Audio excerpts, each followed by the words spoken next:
The deputy president was about bringing communities together. And it worked. And it worked. Yes. Now you support what Tanga is it would call the second handshake, True. which is between the president and Raila Odinga. Yes. And that is causing problems with the original handshake. Do you believe that the first one is no longer necessary? Do you substitute one for the other? No. The second one is a progression from the first one.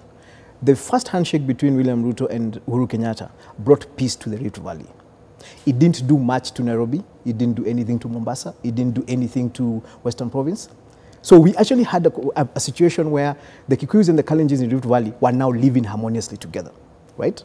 But the next time we had an election, we had violence in Nairobi, we had violence at the coast, we had violence in Western Province. So now the problem became, so it was quite clear that the first handshake, as much as it had worked within one province or one region, hadn't done much for the rest of the country. Why does it appear then that the secondary handshake is happening at the expense of the first? Because the deputy president is clearly not comfortable with this arrangement. And we've even heard people talking about a quote-unquote handshake lineup, one that would ostensibly leave the deputy president and his supporters out of a political arrangement in 2022. Does this... I think is it simply not, are you not exchanging one for the other? I think the reason the second handshake is becoming problematic, and it's becoming problematic to only those people who support the deputy president's presidential campaign presidential bid for 2022. Why? Because to them, it levels the playing ground. It gives Raila another lease of life. It makes him, he was defeated. He had gone and sworn himself in as president, as the people's president, and it was finished. And the handshake just basically revived him and made him a political figure. And every time I've had this argument about this second handshake, I ask people, for a minute, imagine there's no election in 2022. Would you have a problem with the handshake? And nobody has a problem with the handshake outside the political ambitions of William Ruto. Outside politics, but actually outside the reality is that it does have a political connotation. Actually, the only political connotation it has is that it adversely affected, and that is the reality. It adversely affected the political ambition of William Ruto. Would his supporters be right to feel betrayed after the president very clearly said, "Yangu kumi, yake kumi"? That I hear that question all the time, and I keep asking, but the president hasn't finished his 10 years. How are we having a conversation about the next 10 years, and this first 10 years is not finished? Do you know? Look at it this way, Anne. When we began the 10 years, I was in ODM. Raila was an enemy of Uhuru Kenyatta. 7 years down the road, I'm a member of parliament of Jubilee. Raila Odinga is in a handshake and working very closely with Uhuru Kenyatta. If Uhuru Kenyatta and Raila Odinga can become friends, what stops Uhuru Kenyatta and William Ruto becoming enemies before 10 years are finished? So if they fell out before 10 years are finished, does that promise still hold? And you have said that they have fallen out, that they do not have a working relationship. They don't have a working relationship. I don't think they have gotten to the point where they are completely fallen out. But at this moment in time, I do not think any smart person would say they have a working relationship. Would it then not be reasonable to conclude then that that support does not exist for the deputy president come 2022? And hence my question, wouldn't his supporters have a right to feel... we haven't reached 2022. And that's why I'm saying it's not a It doesn't look like you're going to get there together, is my point. It's entirely dependent on William Ruto. What should William Ruto do? This journey is not William Ruto's journey. This journey is not William Ruto and Uhuru Kenyatta's journey. This journey is Uhuru Kenyatta's journey. So if you want Uhuru Kenyatta's support, then you walk with him. You don't ask him to walk with you.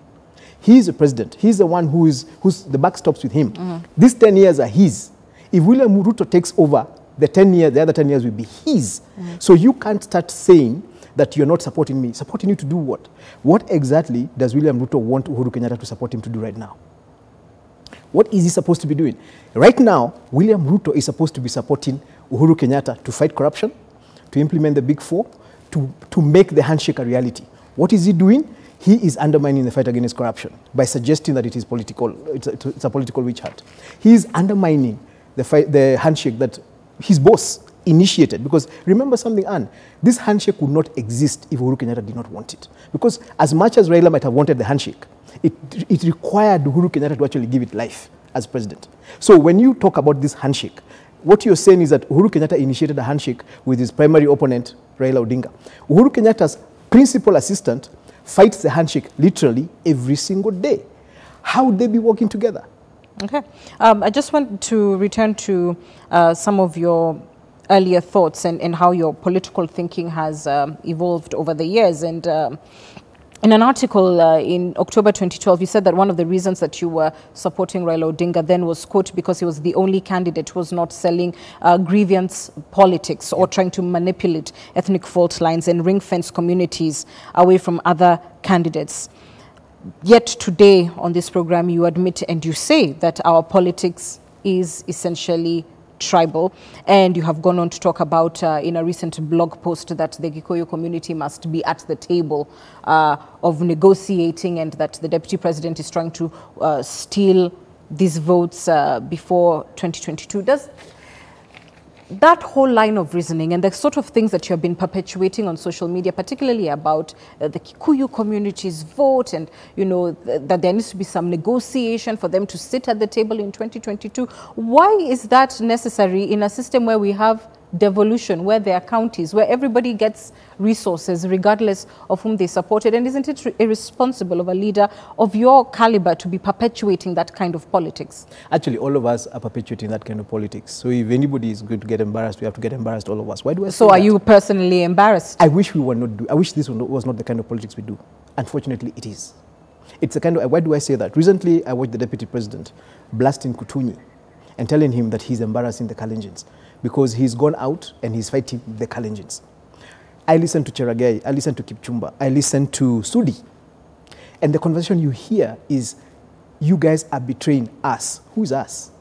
Remember, if William Ruto becomes president, he's going to become president by himself. It will not be the Kalenjin who are president. But there's already this feeling of, it is our presidency, it is our time. When But you hear this is tension, exactly what you're saying about President Kenyatta's presidency coming from our region, coming from Central.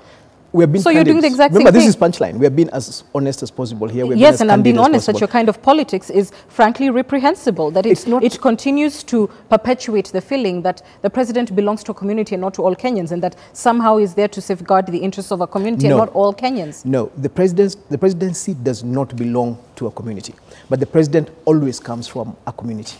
And when the president comes from a community, our politics is such that once he comes from your community, you feel like you guys are in power, which is actually completely fake. It doesn't change how you eat, how you work, what business you do. But unfortunately, and that's why I keep saying it is very unfortunate, because that is the reality of our politics. We assume that once Gunjiri is in office, then a Kikuyu is in office.